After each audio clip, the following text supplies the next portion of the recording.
Calling to order the Kingston Springs Regional Planning Commission meeting for today, November 9th. Roll call of voting members: Keith Allgood. Present. Tony Thompson. Present. Tony Gross. Here. Mike Hargis. Here. Lauren Hill. Here. Mike Pano, present. Craig Kitch. Here. Marie Spafford. Here. And Bob Stoller's absent. Non-voting staff today is Sharon Armstrong. Here. Planner. And Peter Camara. Here, Peter, is that the way to pronounce it? Camara, yes. Camara? Okay. Impressive that you got it right. Most people don't. The H is silent, kind of. Yep. Okay, ex officio, we don't have John Lawless today. We have Jamie Dupree, okay? Thank you. And we do not require an attorney tonight. All right, so we have a quorum. You have the 12 October Planning Commission meeting minutes before you. Do we have a motion to approve those? Motion approved. Second. Okay, any questions or comments? All in favor say aye. Aye. Okay, last month's minutes are approved. You have today's agenda before you. Do we have a motion to approve that? So moved. Second. All right, we don't have any amendments, do we? Okay, so we had a second, is that right? Second. Okay, thanks. All right, all in favor say aye. Aye. Okay, any opposed? All right, we're at the community input section. Can I see a show of hands of anyone who wants to address the commission tonight in community input? Excuse me, yes. I'm Catherine Downs, and y'all got Mr. McPherson up behind me where they're building those apartments. Yes, ma'am. He's shut down again, and the reason I'm making a concern because my easement that he's supposed to be working on sometime or another, he's had a bunch of truckloads of dirt, put there, and I believe it was understood that when he opened that he couldn't block it or I couldn't block it, whether he did his business up there or not, because that was a done deal before all that, So somehow or another I want to get that on agenda. If he never gets back up there to finish his work, he needs to move that and open up my easement. Okay. Something So, you about got that. All right. Something you Thank You need Mary. access, yeah. That's something you can probably take care of. All right, thank you. It would take an action of this planning commission in order for anything to move, because he's under a stop for the 4 locations. Okay.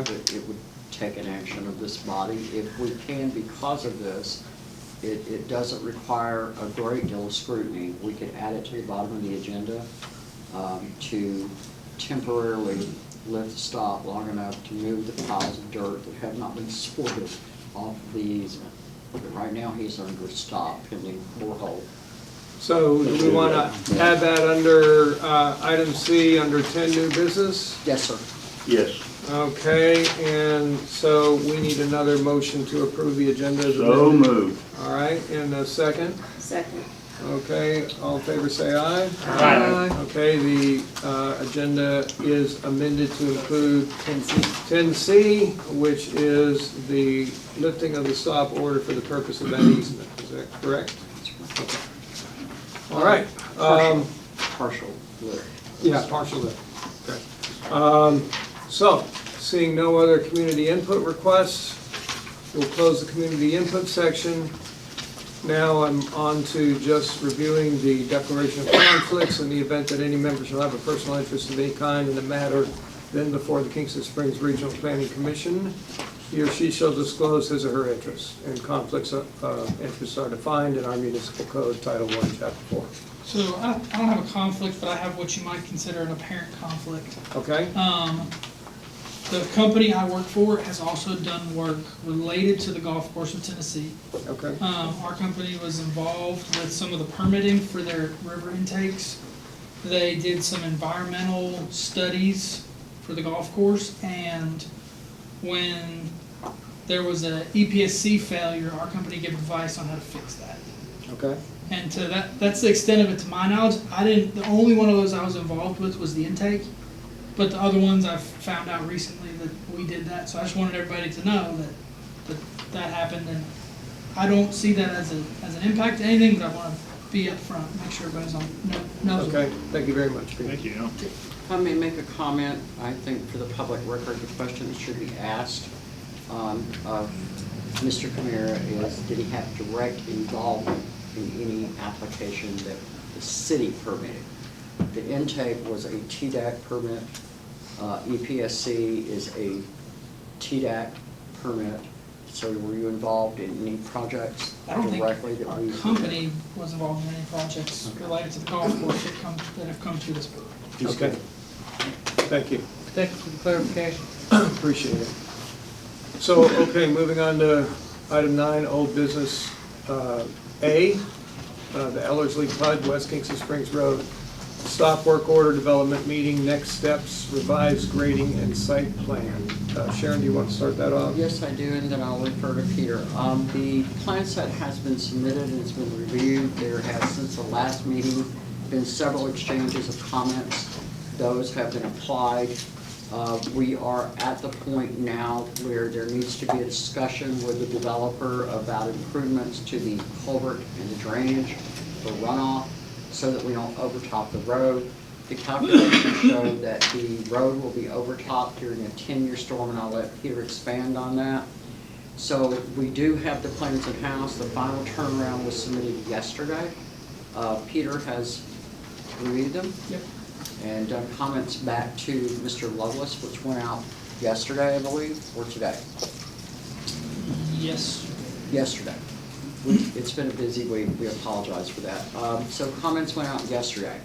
So staff, at this point, we are somewhat comfortable with where we are in this process. As you know, they still are under a stop work order. Peter would like to request approval of the plan set that was submitted. The revisions are relatively minor, but we do need to discuss with them and commit to writing, which we discussed with the engineer today, improvements to that culvert at the end of the drive going into the development, because when it rains, it just goes over the road and creates traffic hazard, safety hazard for people. So the engineer indicated that would be a relatively straightforward fix. Yeah, it in that is. discussion, And just cul-de-sac. it may not involve, after looking at it a little more, it may not even involve upsizing that pipe. It may just be ditch work on the side of the road.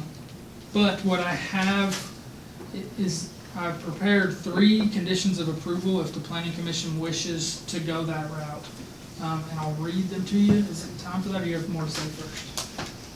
I am good with the exception of there's a secondary request that will be made if this one is denied. Right. We recognize and have internalized the reluctance of the planning commission to make conditional approvals on project plans in the past. From the planning perspective, my concern is that it's going to start raining soon. Rainy season is in. And I really am uncomfortable with the idea of nothing being done to stop the unchecked and uncontrolled flow of water from that site. At this point, there have been some utility questions that had to be resolved. There has been some lines dug up that had to be resolved for water, sewer, electric, a number of other things. But I don't want to just leave this open for an entire month, because that's going to create hardship on the residents that are living there. Further that hardship. So that's the reason we're taking this extraordinary measure to ask if you could conditionally approve the things that have been vetted and approved by the engineer, and we can lift the stop so they can start doing the work to contain the water once the utilities are clear. So I have the 2 options, and I'll read through them and then answer. I'll read through them one at a time and answer questions, so that everybody's clear. So option 1 would be staff. Do we, excuse me, do we have a copy of this in writing that we can follow You along? do not, because we just prepared it in response to the late Okay, comments that we thank got. you. I was looking. It was just done, I was walking out of the house, and I'm sure he was crawling out of the ditch when these were done. That quick. Yeah, I sent this email at 3:35. So Okay. it would be, I guess my first recommendation would be to recommend approval of the plans subject to the following conditions. Condition number 1 is that 811 call is made and maintained throughout the remainder of construction, because that was an issue before. Condition number 2 is that the pipe under West Kingston Springs Road and other stormwater conveyance necessary are upsized as necessary in order for the 25-year storm to be conveyed off-site and across West Kingston Springs Road without overtopping any streets or driveways. So what we want to do is the 25-year storm, which in theory happens 4 times every 100 years. We want that to be able to not flood the road. Bigger storms, if you get a 2010 flood again, it's gonna overtop the road no matter what we do. So that's how we set reasonable restrictions. And Here, yeah, what is the difference between the current plan and the 25-year in terms of diameter of pipe or whatever? What are we talking about? so the current plan, it's an existing culvert that's been going under that road for probably 30 years. there? Okay. And that's a guess, I don't know how long it's been there, but it's an old metal pipe going under the road that is not big enough. Currently, the calculations that were submitted show that in a 10-year storm, which would be 10 times every 10 years, and Right. that's an oversimplification, but 10 times every 10 years, water floods the road. So what that increase is gonna look like is gonna depend on revised calculations, but it's probably either a bigger pipe or fixing the ditch to where we can convey that water off the site and across the road, without going over top of the road. That's the goal, And the expense goes to the, developer. okay, thank you. So that's that. Condition 1 is basically don't flood the road in the 25-year storm. That's condition 2. Condition 3 is plans are approved by Second South Cheatham Utility District and Kingston Springs Sewer Department. Since the proposed electric line and proposed ditch across Second South Cheatham's water line and the town sewer line, we need approval from both of those entities. And then condition number 4 is finalized plans are approved by the city engineer and planner. So once they make the revisions to fix the 25-year storm, Sharon and I will get to look at those changes and sign off on them prior to this approval being issued. So that's option number 1. Are there any questions on option number 1? And I want to clarify that plans would still come back here for final approval. We just are at the point where the season is going to start flooding the road and the houses in that subdivision again if we don't take action. So that's option 1, to solve the issue that's present today. Any questions on option 1 before I go to option 2? No. So option 2 would be a motion, and it would be to lift the stop work order from the Ellerslie subdivision for the purpose of addressing the existing conditions on the site, excavation of utilities to establish separation, and to allow for improvements to be made to remedy the drainage issues present on West Kingston Springs Road, conditional upon city engineer and planner approval of a plan showing the proposed improvements to the city right. So what this is gonna do is this is a little more restrictive. We're not granting approval, but we're saying, we're gonna lift your stop work order and then restrict down what you do until we get the rest of the plan approved. And that's gonna let them, basically fix some issues, before we get into the rainy part of the winter. While we still have a chance of maybe getting some grass to grow, for erosion control. The third option, I guess, would be to just disapprove and leave the stop work order in place. Or I guess anything in between. It's up to So what's the difference between the first option and the second? The first option Is it lets more- them go ahead with some of the drainage improvements up on the site. The second option is just letting them Fix the bottom. fix the bottom and kind of do the minimum to protect those houses.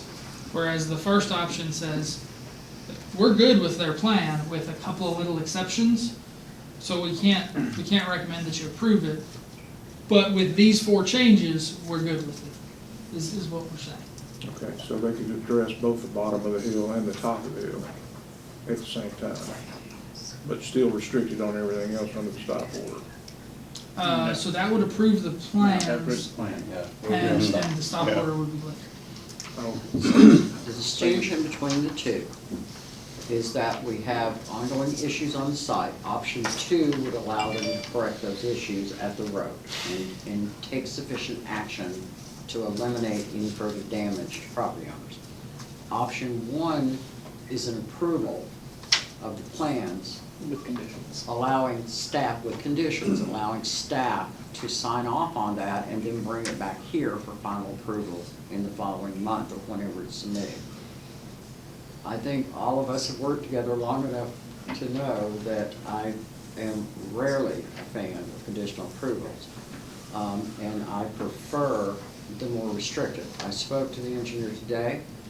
He didn't have any heartburn with the more restrictive request because it allows them to address issues that are affecting people who live in the subdivision. But it does not remove the authority of the planning commission to approve the plan set.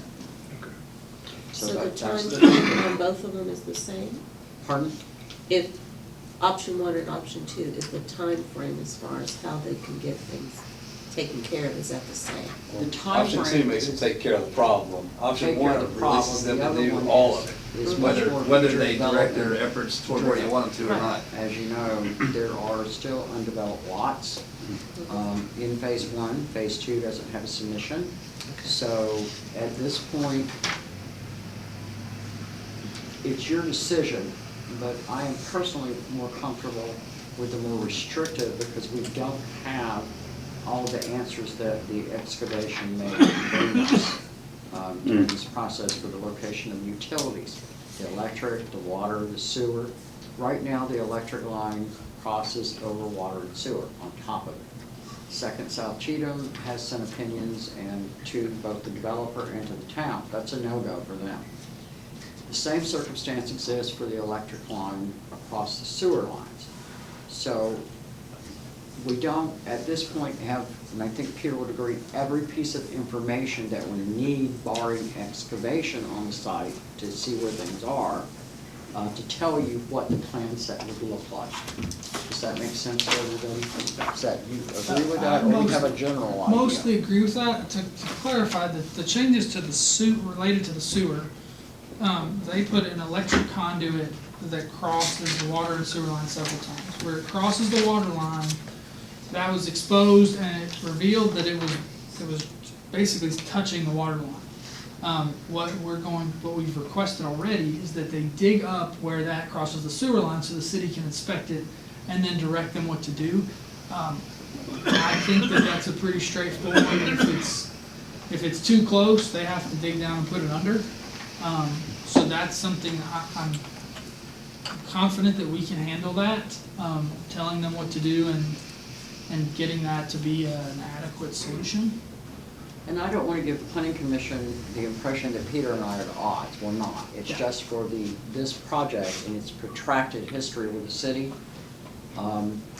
We have leaned as a planning commission towards the more restrictive in order to get things done. So it's solely your decision. Either one is going to accomplish it. The final plan set will still come back here for review. But what Peter's asking for is a little more expanded, which will allow them to address the work going on at the top. It will completely remove the stop work. There would be no, other than the conditions that he's put in. So they would be Once the free to go Once the about- conditions are met. They would be free to pursue all of the expanded area of the grading plan that was issued. But in those conditions, item 2 says that the pipe is upsized under the road to handle a 25-year flow or rain event. Right.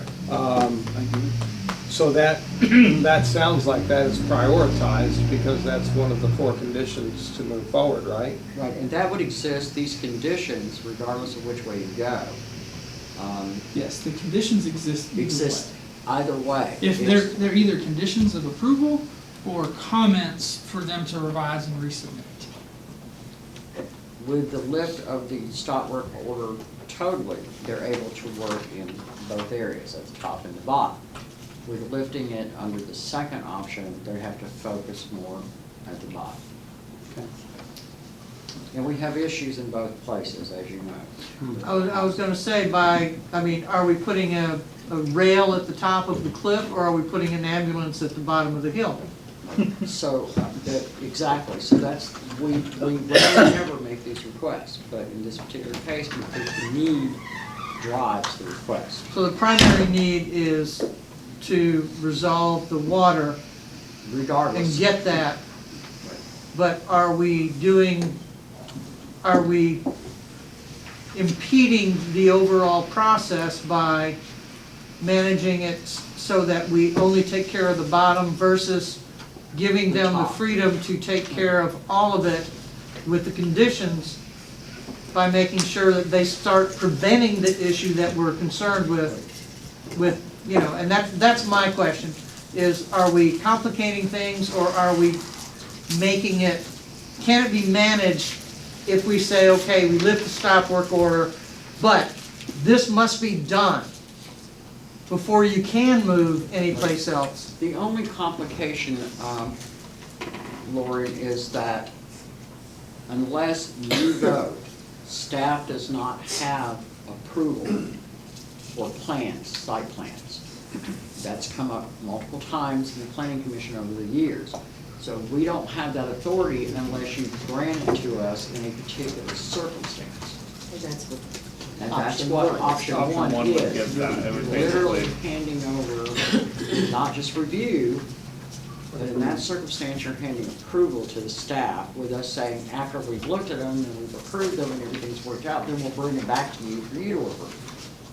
It's just a distinction in what we're asking you to do and the level.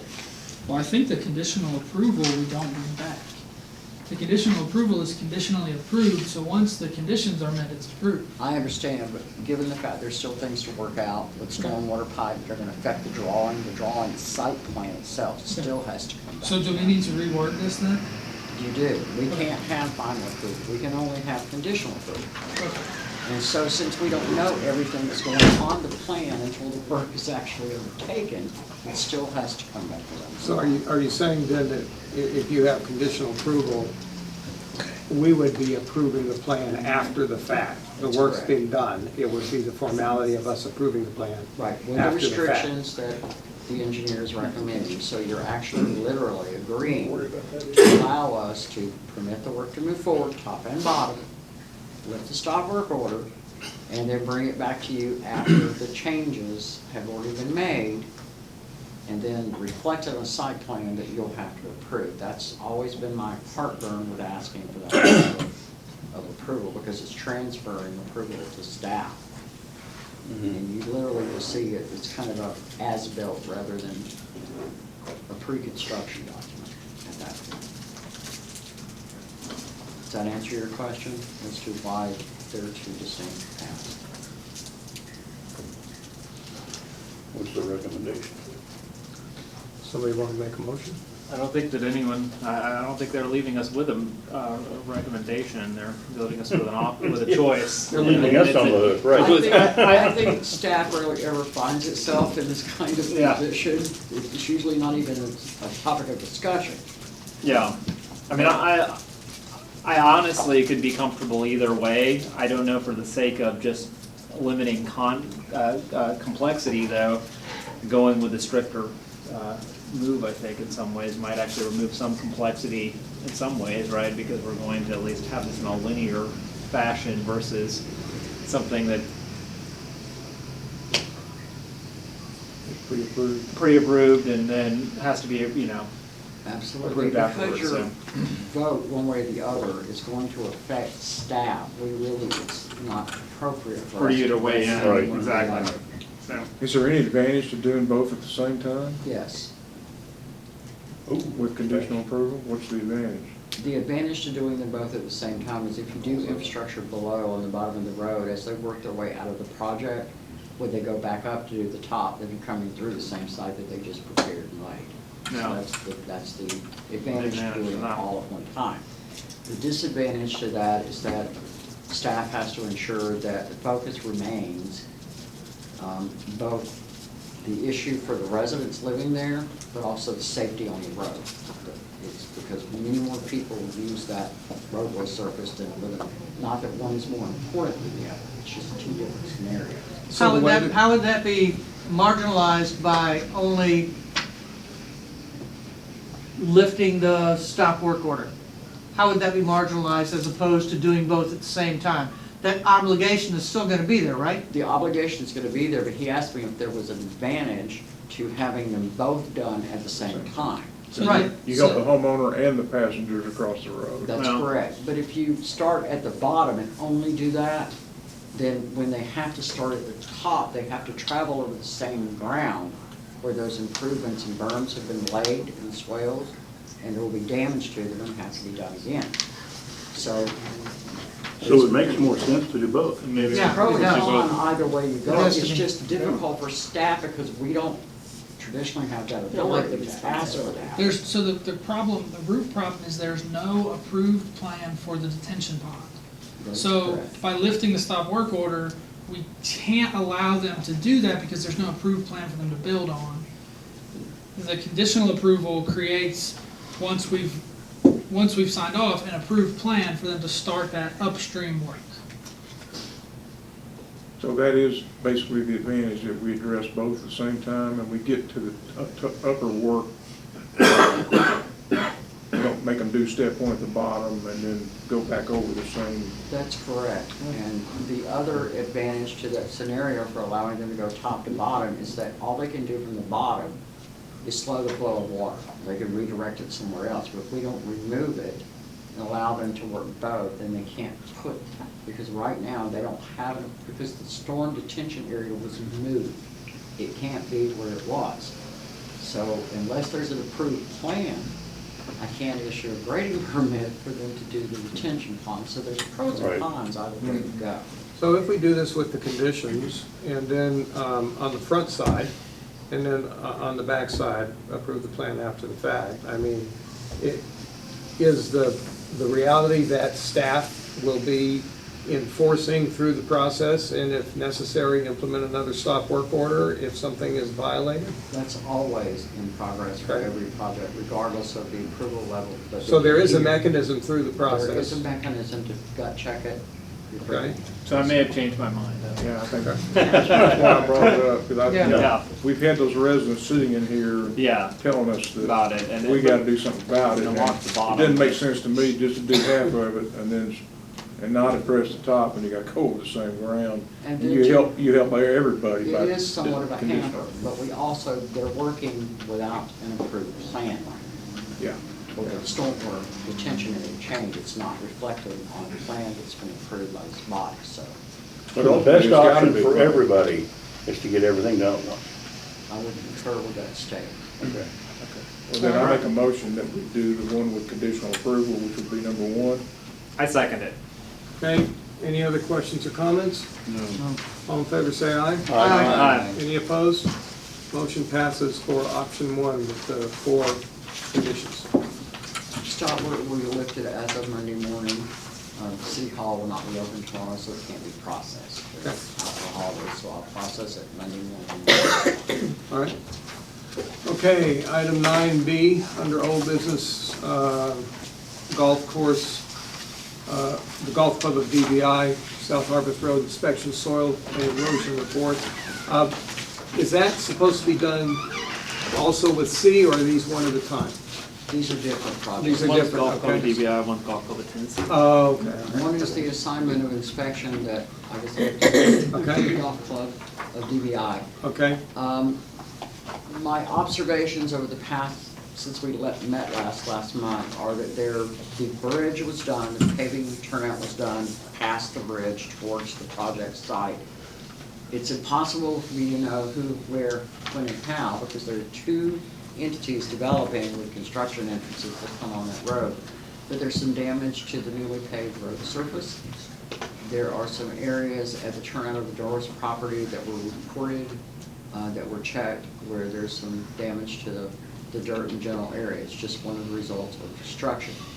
But I just wanted to bring that to your attention. Soil and erosion, stormwater and check, there are no issues. They still have internal EPSC reports that say that it's not holding on some hills, but that's internal on the site. There's no damage to anyone off-site. They're all contained at the top of the rig. So that's all I have to report on. That's just an update. Okay. Any questions for Sharon on that? Okay, thank you, Sharon. So item 9C. Golf Club of Tennessee, 1000 Golf Club Drive. 3 items under there: off-season improvements plan revised submission, engineering comments, maintenance facility revision, late submission of comments 3 November, and then road improvements to South Harpeth Road from Golf Club of Tennessee maintenance facility to CC Road. Are you gonna lead off on those? Peter is going to handle the off-season improvements. It's through planning process. We were just waiting on revision, and he will. Yeah, I had 2 comments on the off-season improvements, and they've both been addressed Okay. satisfactorily. So this is a separate project, all on its own, off-season improvements. So you're in a position now to entertain a motion Make to a motion. approve the plan set. I'll make a motion based on the recommendation of the engineer. I'll second that. Any questions or comments on this motion? Okay, all in favor say aye. Aye. Any opposed? Okay. For That passes. context, these improvements are way internal to the site. They're not on the agenda. Maintenance facility revision, item B. There is an email that was provided to you separately in your packet. The applicant is requesting to withdraw this for tonight's meeting. They have work to do on a maintenance agreement for one of the proposed, and an easement agreement for one of the proposed driveways. So they are asking to withdraw. Do we need a motion then to table this? You need a motion. To withdraw it. They're simply withdrawing, which requires nothing on your part. They're withdrawing it for the night, Oh. but we do need a motion that states that they can resubmit at a later date. They do not have to start over. We don't Okay. require that. When they withdraw in order to take care of an issue, they're able to bring it back. So the motion should be withdrawal for tonight's meeting and with resubmission at a later date when the issues have been resolved and the easement agreement that you will have to review and recommend to the city commission are reviewed, okay? So moved. Second. All right, any questions or comments on Taken this? care of. All in favor say aye. Aye. Okay, it's approved. Next one, road improvements to South Harpeth Road from Golf Club Tennessee Maintenance Facility to CC Road. This is discussion only. We had a meeting, there are a copy of meeting notes in your packet, I won't ask you to look them up. But the result of that meeting and with the discussions that I had with the project engineer, when this project, as this project moves forward and as construction takes place on both DBI and the Golf Club of Tennessee projects in order to close them out, the bridge is now open. So the traffic that was directed down the county's end of the road and to the right as you come off the site is now going left and over the bridge. And we're seeing a substantial amount of damage to the road.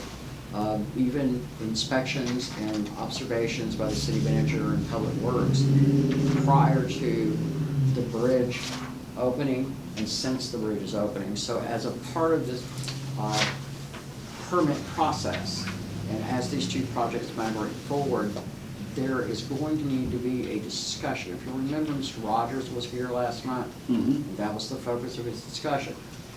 I don't base what I do on comments, obviously, unless they're relevant.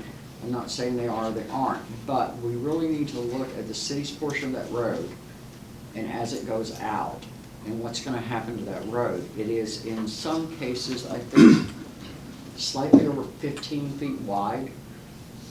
And we have dump trucks, that's for both lanes, coming out of there. So where we're seeing is a rutting of the area around the road surface, which is in turn closing off the ditches that are supposed to convey the water. So there will be multiple discussions with the Planning Commission and the applicant in the future for the circumstances of that road and how we can best handle that traffic. There is the maintenance facility, the office building, the cart barn, and a number of other buildings proposed for the turf maintenance project, which is an increase in staff and personnel. In the meantime, we have ongoing construction. So we have to be able to figure out road improvements and how that's gonna be worked out. A bond is required, and agreement is required. So we'll have to look at that. We're just in the preliminary stages, staff, because the road just hasn't been open at all. So we're starting to look at, and we've been observing week to week what's occurring in that area now that left turns are being taken instead of right. So it's just information, no action is required. Yeah, that, just for the record, that road is in horrible shape. Okay, It's just, bad. let me get that out there. Coming off And if that new and if I bridge. lived on that road, I would not be happy. And, so I think that's something we're gonna have to take a look at. I mean, We can have a general discussion. I have to be real careful with the line that we can have these discussions on because it's not formalized process at this point. understand, So we can make as many comments as we want about the condition of the road that you personally observed. You can report to me what you've been told by other people, which is relevant. What we can't do is have any discussion that may lead to a decision, okay? So we just have to be careful where our lines are. Nobody did, I'm just saying we have to be cautious with the step. understand, but yeah, it's an issue. It's for sure an issue. It's a Absolutely. popular topic of conversation throughout town. It's an action I have been making multiple trips over the past couple of months in that area because of phone calls and emails. So that, just wanted you to have it on your agenda item so that as it comes up in the future, you'll be prepared. Okay. That's it. Before we move forward, is there anybody in attendance? We're going to go on to another subject. Is there anybody in attendance who would like to leave before we go on to the next item?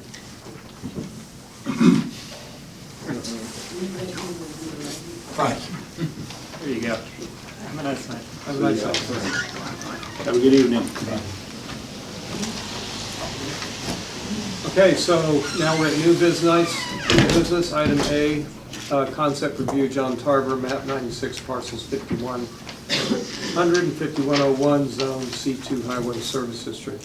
121 single-family structures, no commercial development proposed. Are you going to lead on that? Yes, sir. I believe Mr. Tarver and Mr. Tarver are both here. Mr. Stewart has joined us as well. You have in your packet, and he has a larger display. I would like to ask if you would mind putting that where they can see it. There's a smaller version of this in your packet. Is right here, okay? Right there. Yeah. And I have a handout. I have a handout as well too, if I can. What's in the handout? It's just sort of an outline of what I'm gonna talk about, and it's got this picture and it's got the CSR engineering, basically non-colorized version of this.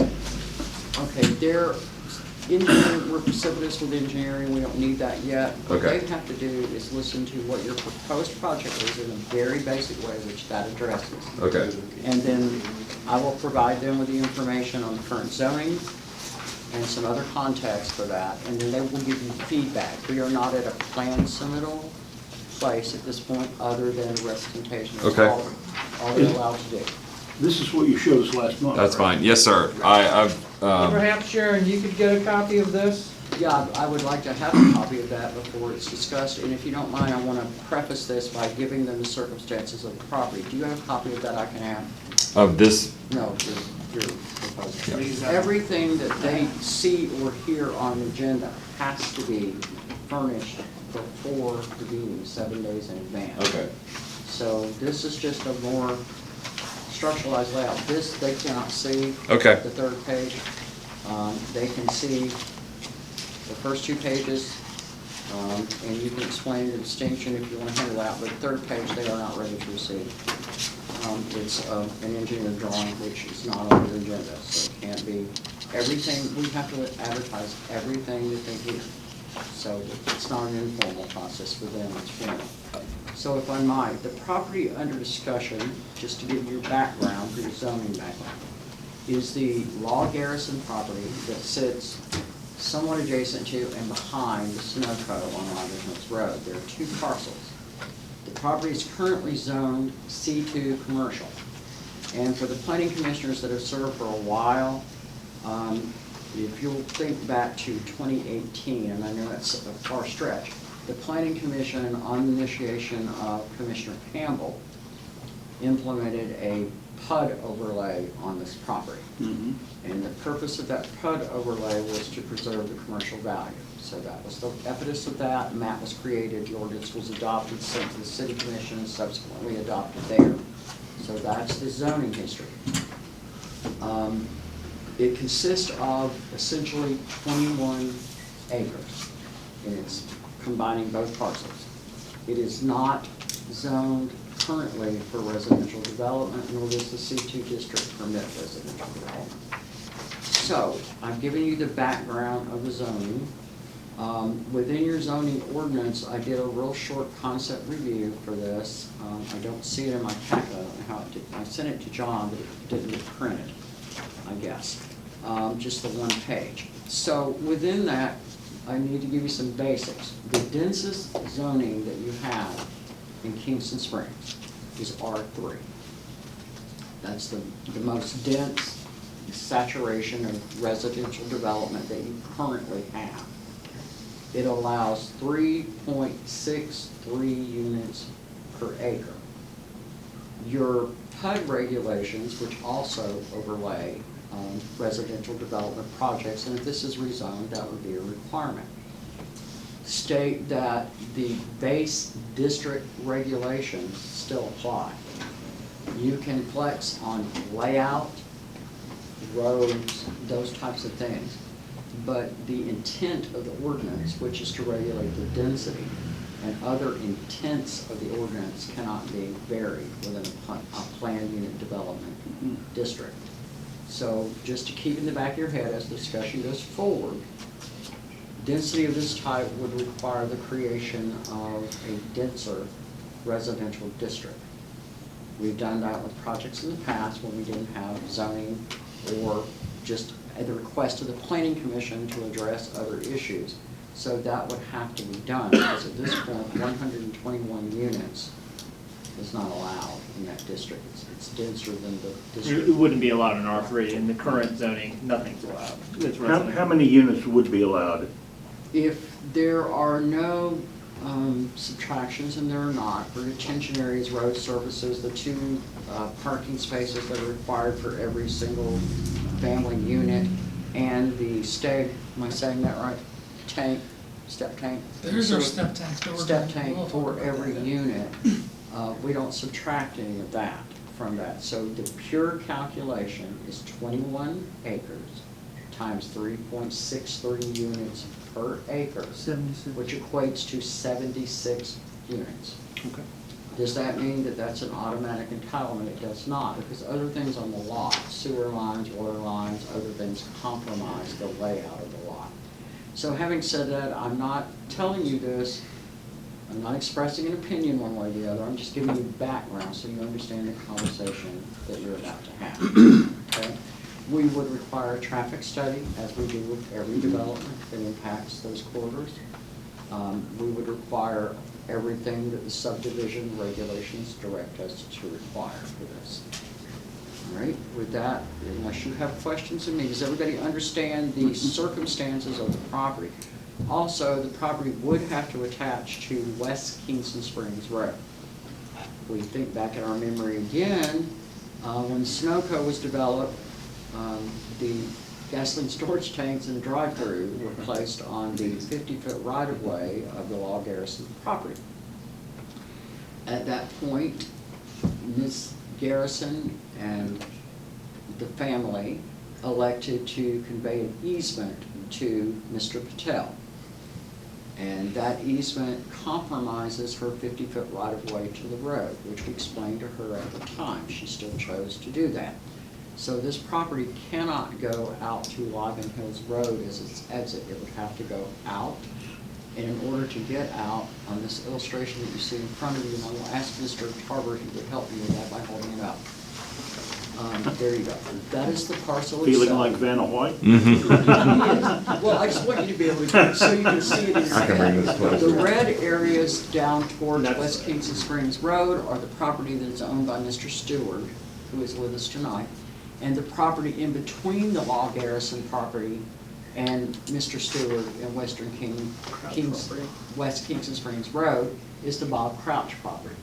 So the proposal is to acquire a 50-foot, we have a minimum 50-foot requirement for an easement to the road, would be to acquire property between this property, these two parcels, Mr. Crouch, Mr. Stewart, and then connect to West Kingston Springs Road. And Liven Hills Road, if you don't mind, this is West Kingston Springs at your top, and this is Liven Hills down this boundary right here. So the location of that drive is 1, 2, 3, 4 lots from the intersection. And on that, we said 21 acres, but on the map it says 22.17. Is that correct? That would be correct, I guess. So it would be slightly more, I suppose. The 50-foot easement is really not Oh, considered part of okay. it. Oh, gotcha. The originally went down to Liven Hills Road. Oh, It's okay. actually 62 feet wide, I think is what the deed says, and that subtracts from that acreage. Gotcha. But the development area is 21 acres, more or less. I think it's 21.02 to be exact. Okay. So they can't come out Liven Hill, on Cannot. They can't come out on 11 Hills. No, Cannot. there's no easement No, there. they have to go.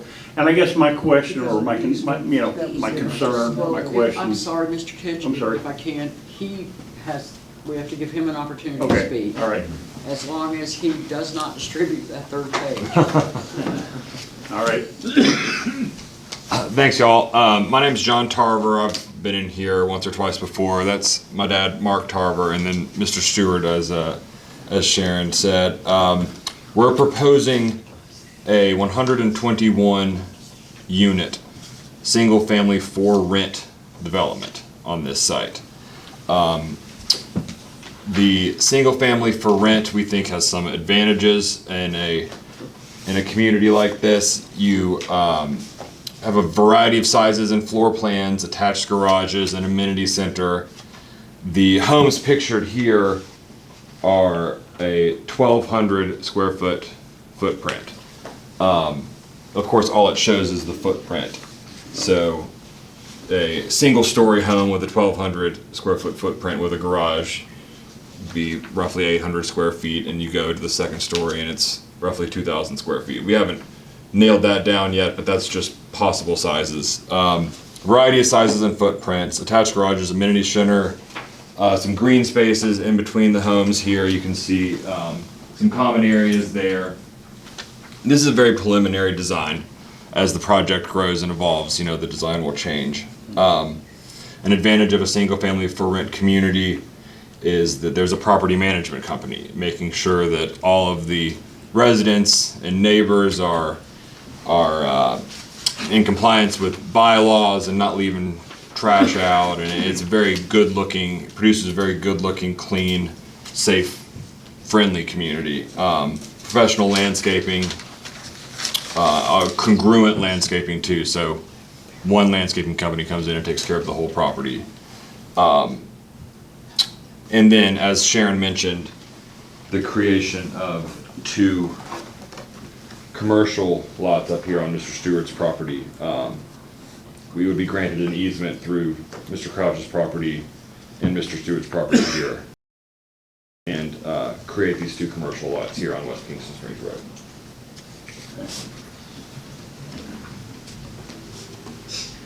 Is there an intended use for those 2 commercial lots? Not yet, not yet. Those lots, the commercial lots here, ownership would be retained by Mr. Stewart. Those residential. Those, what are those in there? Those 2 lots are already Those 2 zoned lots, commercial. that's already zoned. It's already, yeah, it's So already it's done. already zoned commercial. I want to make a comment on this, if I might. It's all C2, right? It's also, that is C2, yeah, everything Okay. that you're discussing and looking at right now, with the exception of Mr. Crouch's property, part of his, in the center, between the 2. If I'm looking at the face of this document, on the right-hand side, a portion of this lot, as obviously you can see where his business is, where the record business there.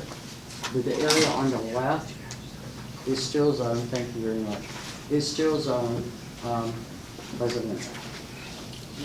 So the 2 lots at the bottom, and I'm not disputing anything that Mr. Tarver just said about the lots at the bottom, but those commercial lots at the bottom are not under the control of this development. So it's, the purpose of this is to grant easement to West Kingston Springs Road. there would be no commercial development unless there's an exchange of property between this development and the commercial lots at the bottom.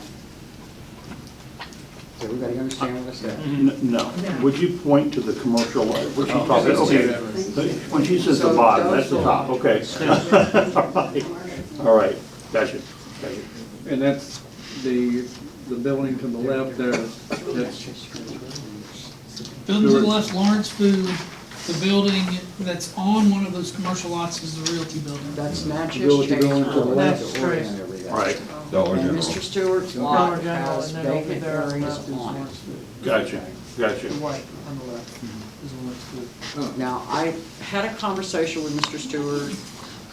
I don't know if he wants to have that conversation. Do you mind if I share that conversation? In talking with Chris, he called me earlier in the week on another project, and I asked him about that representation, which he has a copy of as well. And he said it's not his intent to convey ownership of that commercial property. Just so everybody's clear. Okay. But to clarify, it is his intent to provide an easement or a right of way through his. Well, that's a question Mr. Stewart could answer. So, Chris, would you mind joining us just briefly? Thank you. What's the question? We heard that it wasn't your intent. Can I ask a question? Sure, go ahead. Private. Mother, may I? Okay. We heard that it's not your intent to sell those two commercial properties, but the question is it your intent to provide a right-of-way or an easement through for access? Correct. Okay. I want to make sure. And then I have a question, if I might, Mr. Chairman. Mr. Tarver, have you engaged in conversations at this point with Mr. Crouch? We have. And do you have any feedback that you can provide for us? Because right now, we have an accessless piece of property that we're hearing a proposal on, because right now you don't have, nobody has legal access to the road at this point. So could you relay those, where you are in that process? We've had a preliminary conversation with Mr. Crouch. Mr. Crouch indicated to us that his intent was to grant us this easement through his property, provided that Mr. Stewart granted us the easement through his property. So, since Mr. Stewart does intend to grant us the easement, Mr. Crouch, from what he indicated to us, will also grant us the easement. Okay. Mr. Chairman, can I ask one more question? Please.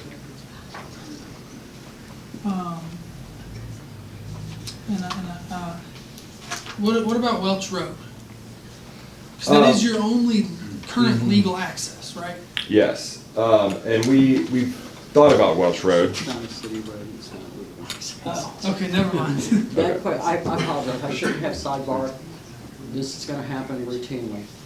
The city manager has informed staff over the past month that Welch Road is not a city road, nor does it meet the circumstances of a city road. Show me please on there where Where is Welch Road? Yeah. It is. Okay, so that's back in the mobile home park, It's basically. Yes, sir. All right, Okay, and- all right. and so Welch Road ties into what? So this. Right now it ties into nothing. It sort of empties into some trees right here and then in the So tree line. it's a road to nowhere? Yes, ma'am. but it dead ends into the, It dead ends into the Long Garrison property here. That sounds like something the government would do. All right, so it's, Okay. what am I looking at? Hillcrest Road here? This is Hillcrest Road right here. Okay, all Enter right. Hillcrest from West Kingston Springs Road, and then Welch Road is here, and it dead ends the property line. Really, it dead ends before the property line. And the point is. Okay, so then Hillcrest Road It's private. is private, and then Welch Road is, So Welch Road is private. Welch Road is private. Hillcrest is not private. got it, so it's, And so. So it's just, it's on there, but it's not. I think Yeah, but the Hillcrest is other also. thing's So who They're owns both Welch private Road? roads. He doesn't want to Chairman use knows it. better than me. Okay. Welch Road is a gravel road that was private, is used, has been in the past used between the properties, but it is not a city road. It Okay. is not a recognized private road. It is not on any list anywhere. So I had that discussion with the city manager who researched that topic. Because it does show on his plat. Private easements are common between properties. Farmers gave people access. It's an easement. And it's what's known as a prescriptive easement. It's for a particular purpose so that Harry can get to the barn because Harry doesn't have a road to the barn. It has no legal status. Okay. at all. Does that answer your question? Okay. So are you interested in Welch Road? Potentially. Okay, so would there be, so if he's potentially interested in it, just since we're having this conversation, is there a path forward on that or not? Well, Welch I Road. imagine Welch Road would only be used as a emergency access. That's correct. Oh, okay. Like, Okay. you know, so that there would be more than one way in or out of this place, because Okay. right now, there's only It one. has to be owned by somebody, Yeah, or do we know who that is? The ownership, you're saying Welch Road? Right. Is that what you're asking? Yeah. It's usually, it's not required to come to a planning commission in 1953 or whenever this was done to ask your permission to grant your neighbor an easement through your road. It's done by meets and bounds and a description. So that is common. Where I live, there are 2 easements. One allows the farmer that owns the property next door to come in my driveway so he can get to the backside of his barn. Right. The other easement allows the 2 houses to my right to cross my driveway, which goes up next to the subdivision. So they're common, they're done by meets and bounds. Attorneys draw them up, the neighbors shake hands and agree to share that space. They are not developed legal access. But you own that property, But right? somebody owns Who the owns property. Welch Road? That, I cannot tell you who owns Welch Road because I'd You have to know go who- back and research. I Okay. mean, So you you know, know I think how it's kind of Welch irrelevant Road- to the conversation. It isn't I mean, it really is. Welch Road is not a passable structure for Yeah. any development purposes whatsoever. Okay, all right. Can't they make it can't they buy that or somebody make that a county road? A As a city, development? city road rather than county road. Can somebody make that? And if it comes from somewhere and goes to somewhere, as you know, Mr. Thompson. All roads come in and go out. It is up to the property owner on the other end of that to Yeah. determine whether or not he would allow that improvement. Right. You can't condemn it and take it. Right, Right. right. So let's say that I it don't think he's belongs to, and it goes into the former mobile home park, which is no longer there. Everybody got a headset about where that is. Okay. Right. So, They would have to acquire permission from that property owner to develop a city street from their property, yet through another parcel that belongs to someone else, and then out to Kingston Springs. And I think, much like the other projects that have been submitted, the proximity to the interstate on-ramp is gonna present an enormous challenge with a traffic study, because you're literally coming out on top of the interstate on-ramp. So at this point, can it be developed? Yes, Mr. Thompson, anything's possible. If parties agree and the city can accept it.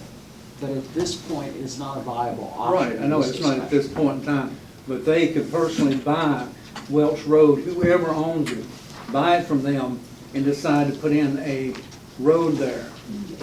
Correct. Yeah. Thank you. And They then the want it. town, and then at some point down the road, they could dedicate it It to the has to town, and the come town out. could theoretically accept it as a city road. Okay. In a very far off and distant time. Yeah.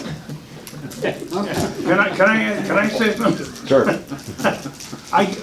One of the questions that I have for this whole thing is traffic and public safety. I'm just to be honest with you up front. In 2014, we did a traffic study. There were 4,000 cars a day on Living Hills Road. We're almost to 10,000 on Living Hills Road.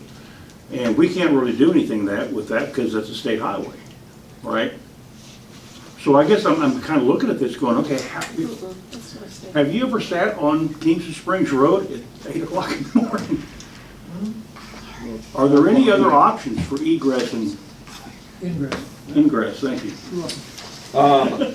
Well, like you said, we identified very early on that using this flag of the property onto Lubin Hills Road is probably not viable. That's the because- one that, yeah.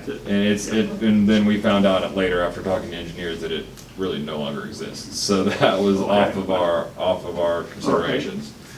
Like I believe Sharon said, you know, we will have to have a traffic study done here on West Kingston Springs Road. We think that West Kingston Springs Road is the best entrance into this property. Not only because of the conversation we just had about Welsh Road, but something that Sharon indicated to us very early on is that y'all would like to see some sort of commercial aspect to this development. Yeah. And we thought that talking with Mr. Stewart and Mr. Crouch, getting the easements onto West Kingston Springs Road could kill two birds with one stone for us, and that is to give a commercial aspect here, graded commercial lots on West Kingston Springs Road, Right. and to give us our entrance. That's how we came to this point as the main entrance to the project. That'd be nice if you could come up with that. I don't disagree. Yeah, I'm just thinking long-term down, you know, the traffic's already a nightmare. Mhm. It is, I mean, it is. And, so I'm thinking future upkeep on the road. We don't have a turning lane there, do we? We do, it does not, we do, but it does not extend down past this property. Where Natchez Chase is, and then the Lawrence Foods is next door, and the elementary school is just beyond that. Right. Right now, the turn lane is the middle of the road. There's Right. a lane, a turn lane in the middle of the road. So in the morning, my concern, and it's something that, you know, we've candidly discussed with the applicant. In the mornings, the compression is pretty deep, trying to get onto West Kingston Springs Road. It's a nightmare. Trying to Yeah. get onto Liven Hills Road, in order to go to work or go wherever, and it's right dead in the middle of 3 school systems, which we've also shared with them. So a turn lane in that particular road area would alleviate some of it, but if everybody comes up that road, slides into the turn lane and turns right on Liven Hills Road. Mhm. So that is something that I have concerns about, is that compression. I understand traffic's a nightmare, Mr. Kitchen, I appreciate that comment, everybody experiences it, but my concern remains the same as it was during the TPR process that TDOT did, if you remember, 3 years ago, when TDOT did a transportation planning report.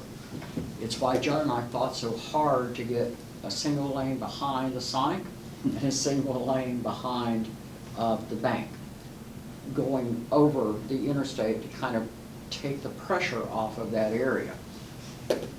Since that time, the city, through a project that was funded in 2014 and let with TDOT, put 16 feet of sidewalks or 14 feet of sidewalks on Liven Hills Road. While they're lovely, I'm not debating it, they're really nice sidewalks. But they limit. You can But they're never sidewalks. widen the road.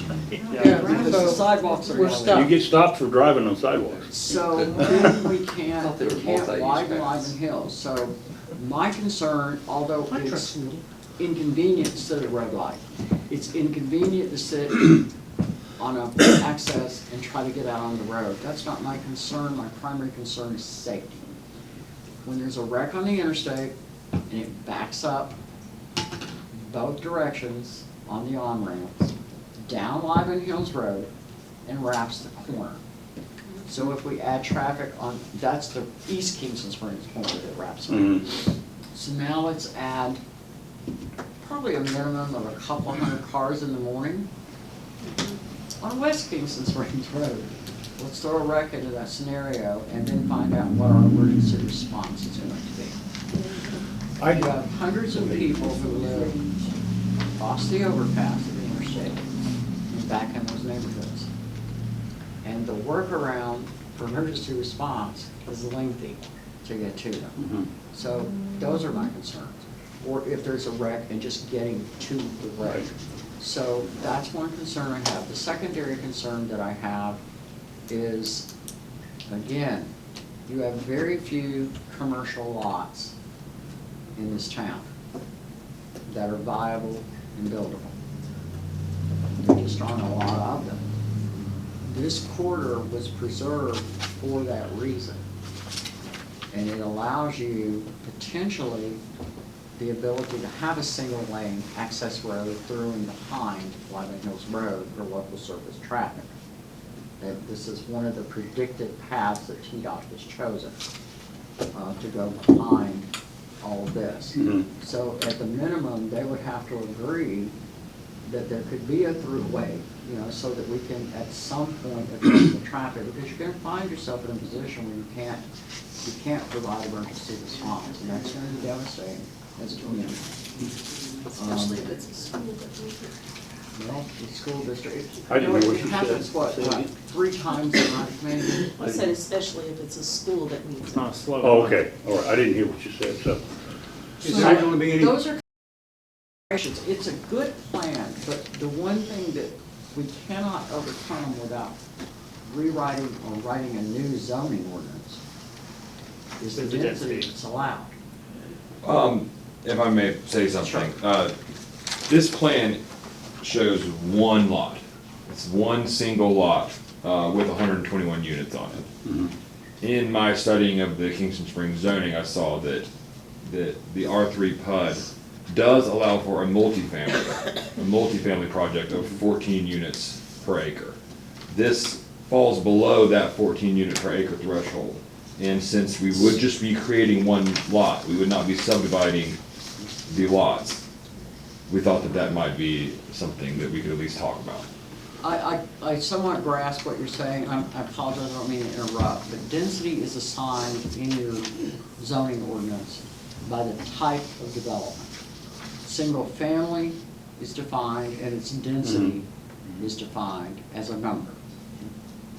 Duplexes are defined as we have in R2, and it's defined, and you also allow multifamily by a number. R3 is your most dense development. If they're going to construct single-family homes without rewriting the ordinance to accommodate a project, they are limited to 3.63. They don't have the flexibility. The underlying base zone is still in control.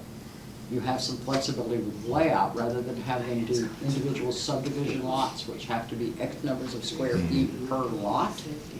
You can in a PUD allow them to co-locate them all without subdividing individual lots, which saves them setbacks on every single lot, right? Side, rear, front, so that uses up less footprint.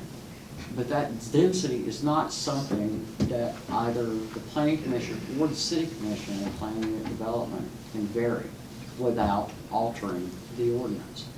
So we have in the past, thank you, Peter. I have calculated the density at 76 units for this 21 acres for single family. The initial discussion, nothing was presented, was for multifamily. Multifamily would provide more density in a higher stack, but they also have combined buildings where you're not spreading it across the entire surface of the project. So again, I'm not saying it can't be done, but it's not a simple matter of them saying, you can do that. This- It has to address it. And this is sort of somewhere in the middle between single family and multifamily in some respects.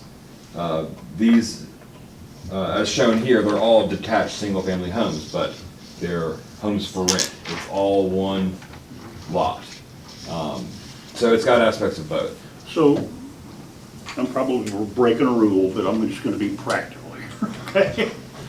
One of the things, I've been here for 30 years, and one of the things that we've always lacked, I think, opinion in Kingston Springs is entry-level housing.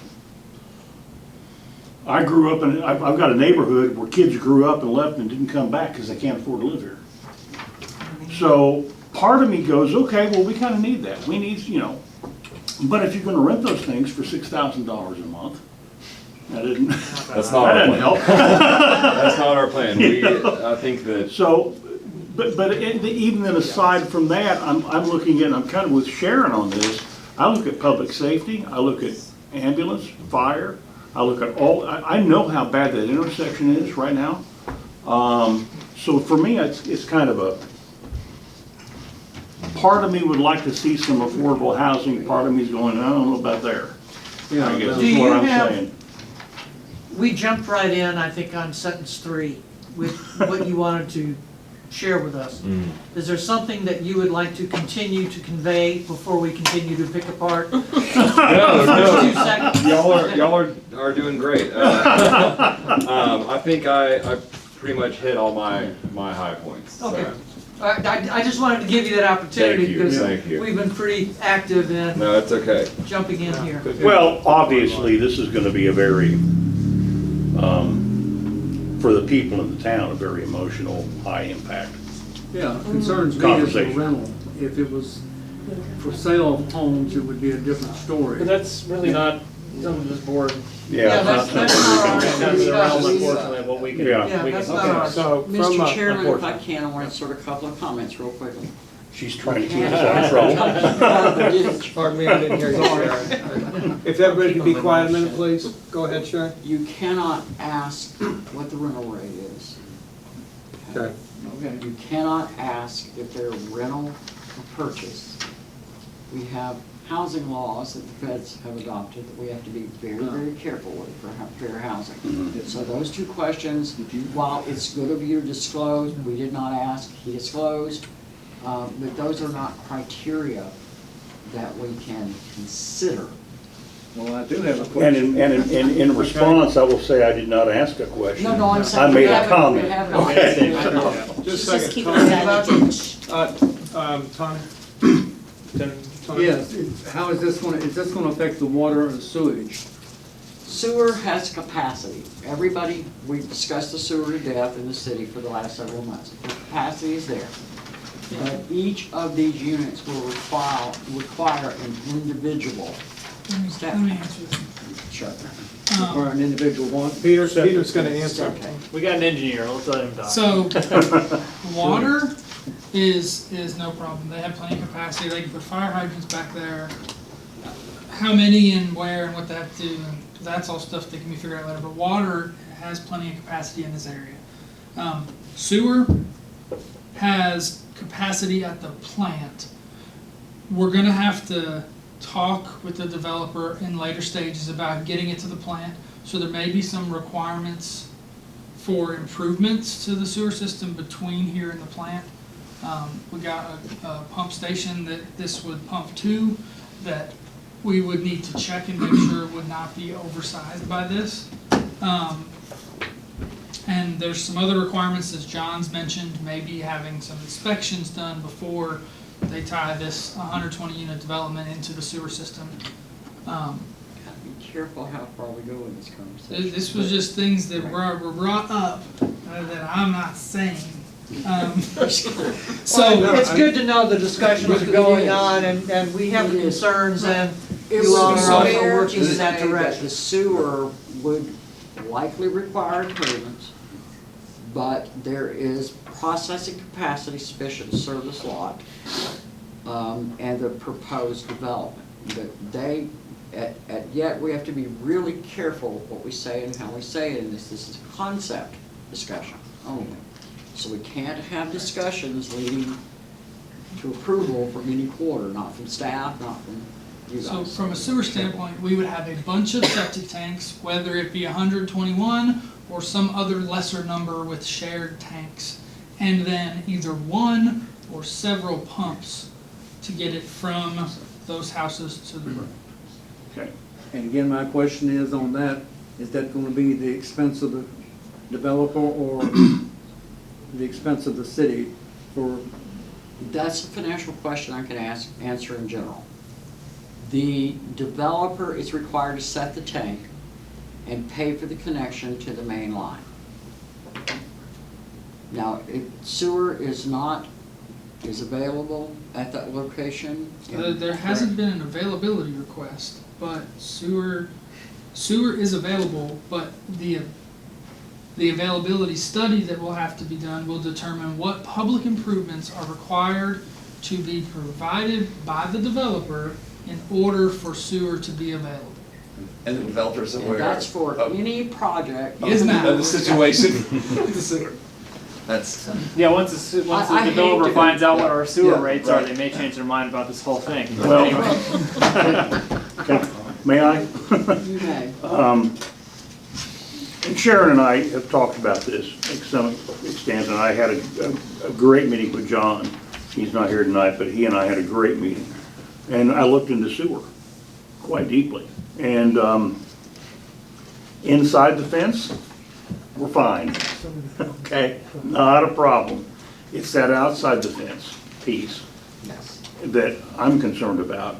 And then when we talk about sewer rates, my sewer rate's gone up Yeah, it has. substantially. Thank you for that. By the way, Tony, you probably voted for that, right? Yeah. So thank you. Hey, my wife makes me shower at the wine now. Anyway, so but the sewer rate has gone up. We had standing room only in this room a year ago, talking about whether we were gonna sell the sewer system or not. Remember that? Well, Yeah, you do. And that was an interesting discussion. I just learned for the first time that we only have 750 people home, yeah, home. on the homes. Not, yeah, homes, not home, people, yeah, not people, homes. 750 homes on the sewer system. We have, what, 1,200 houses? Somewhere in that neighborhood? So a little more than half of us are paying for the sewer. So my question is, what's the impact gonna be long-term for me? That's a, What, Can I make a- because, can I make a- well, and based on, you can make a general statement. based on what Peter just said, Yeah. okay, based on what he just said, if we're gonna increase the sewer system, there's gonna be a disproportionate cost to the people that are on the sewer system right now, potentially. We have a lot of repairs to make, we have to do that anyway, that's, you know, that's a non-issue. So if an increase in 100, when the general.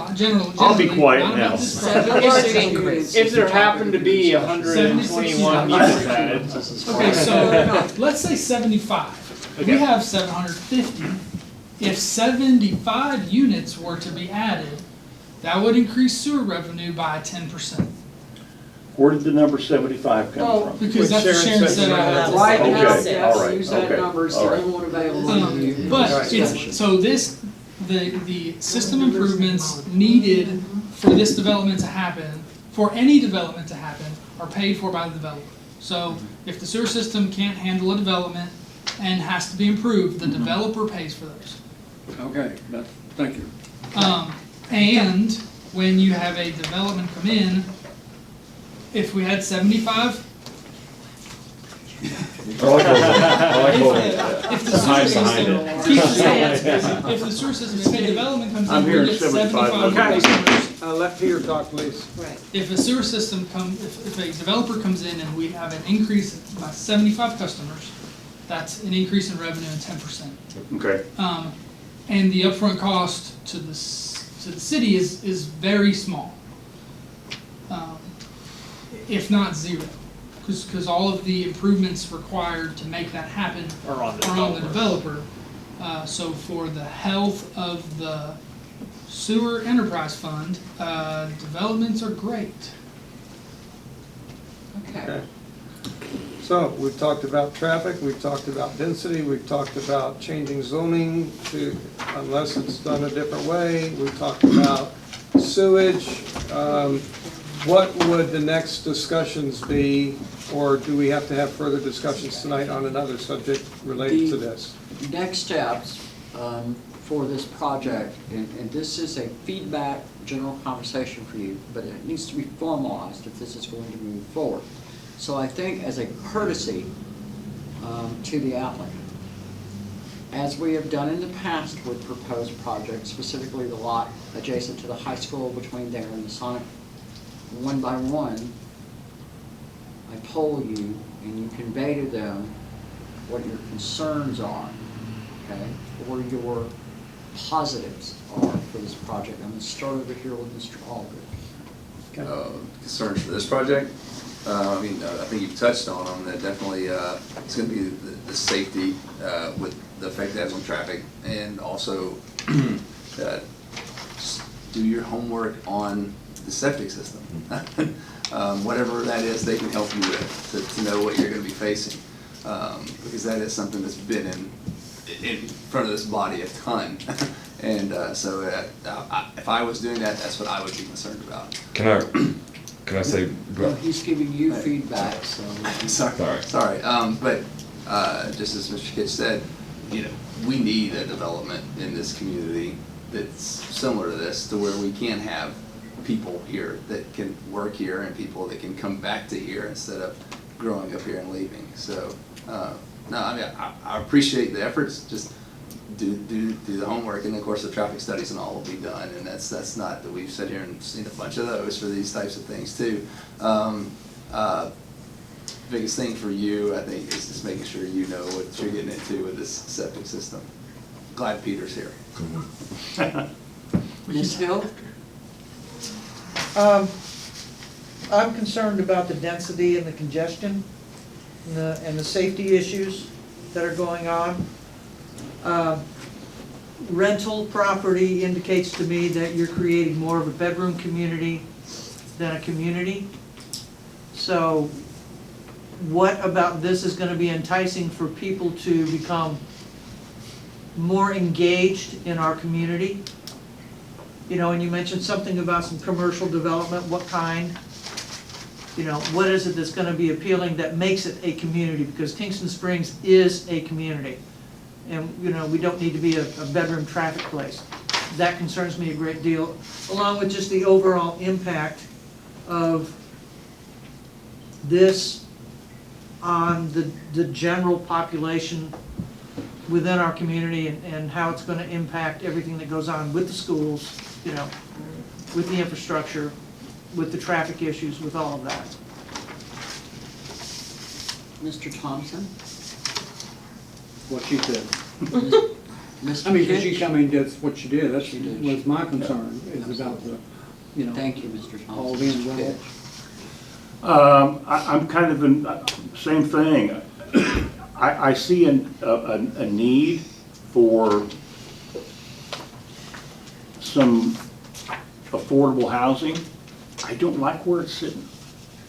I'm just gonna be honest. I'm looking at public safety, I'm looking at traffic congestion, I'm looking at all those things that we've kind of talked about. Could you move it over somewhere? That's where I am. Chairman Paddock? Yes, I like the idea of some entry-level homes somewhere, so people have a place to live after they graduate and want to stay in this community. I am also with the traffic and safety and congestion from an emergency vehicle standpoint, and I would think if I were in your shoes and I was moving forward, I would be moving forward knowing that I could get to a point where you find out it's not doable for those reasons. So it's not like, hey, we're moving forward, we're going to get a traffic study, all this goes in, and here we go.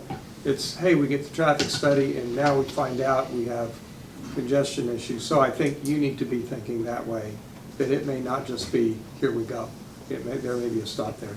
And I am concerned when I see that group of houses like that for the issues of lighting and public safety and crime. It seems very isolated.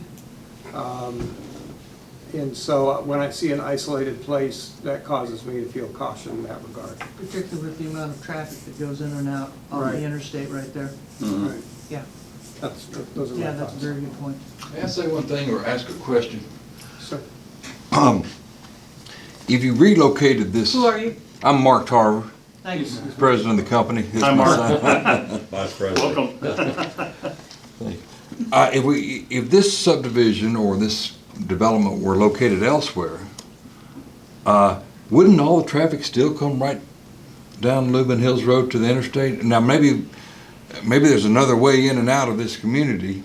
I know I've come from Nashville down Charlotte Pike, but help me out there, Sharon. Where else Does everybody in the city come to this, get off at this exit? No.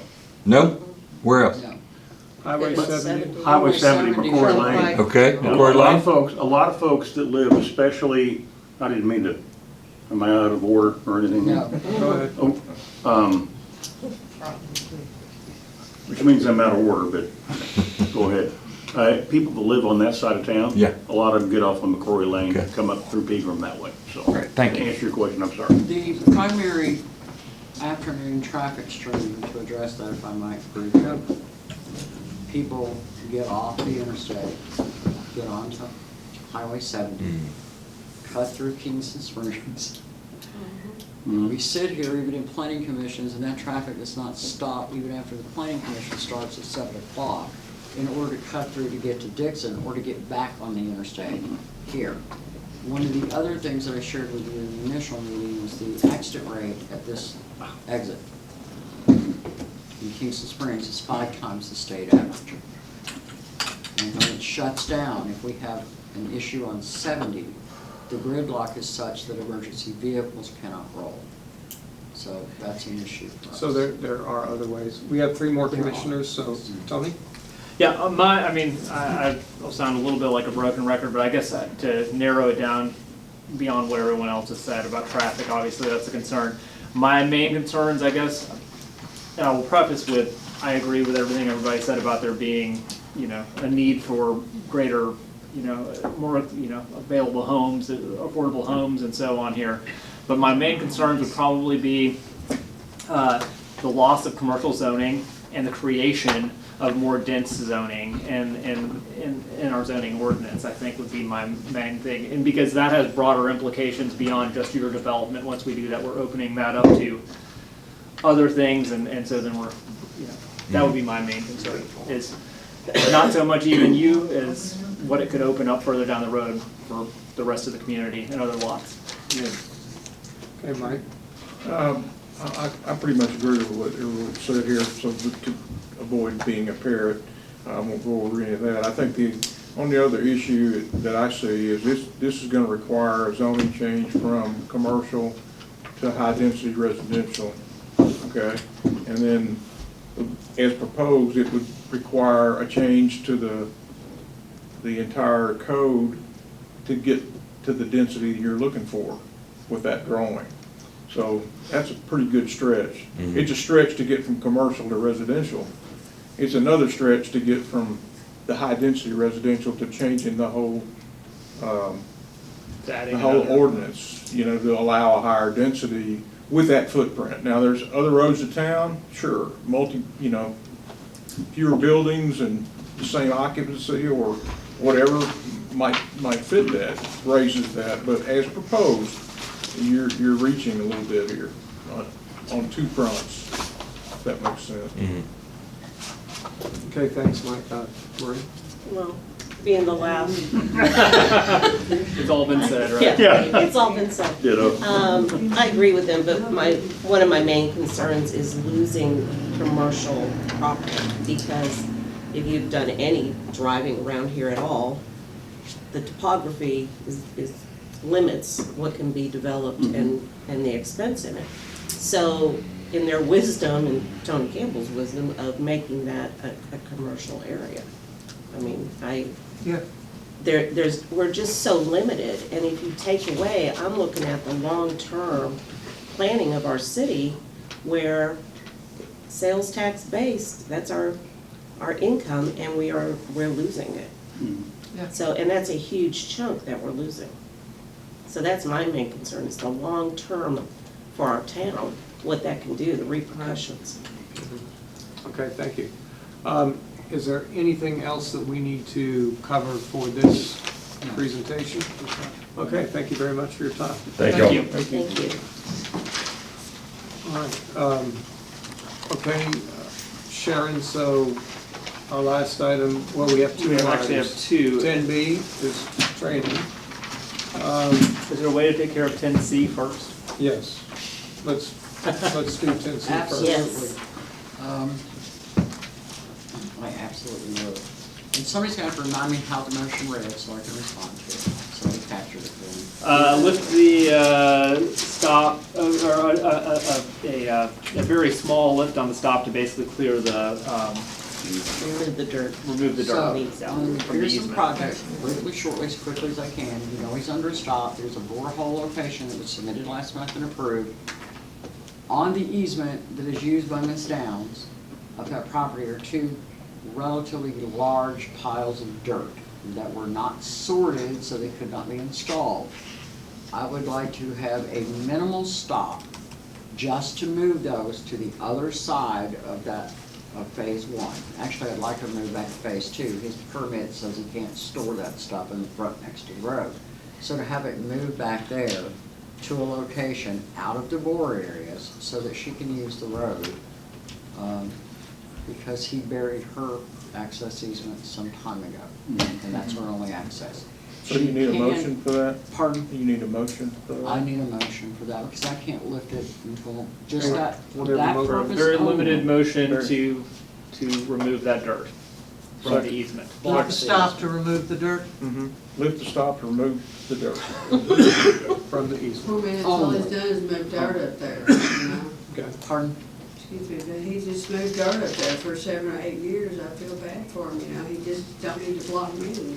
We're aware, he has a grading permit that's been issued, seconded by the state for that. So we have a motion motion. to, So moved. But I also think in that motion, we ought to say, hey, we ought to move it to where it needs to Yeah, be. He's give it not permitted to It pile it. must be moved away from the bore locations. I'm just gonna amend it, and you can agree if that's okay. Okay. Can't be in the borehole location sites because they can't get the equipment in. They're supposed to start next week. And it has to be on phase 2 or 3. It can't be stored on phase 1. All right, there you go. okay, so as amended. So moved. No, second, so you're a second, right? 'Cause that was- Yeah, okay, fine.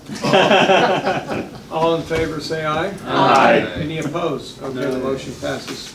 All right, we're gonna get your dirt moved. See, all right.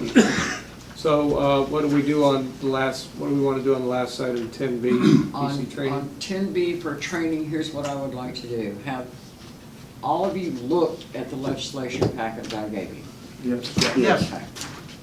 I heard a discussion today about sidewalks. I just want to proffer something for you.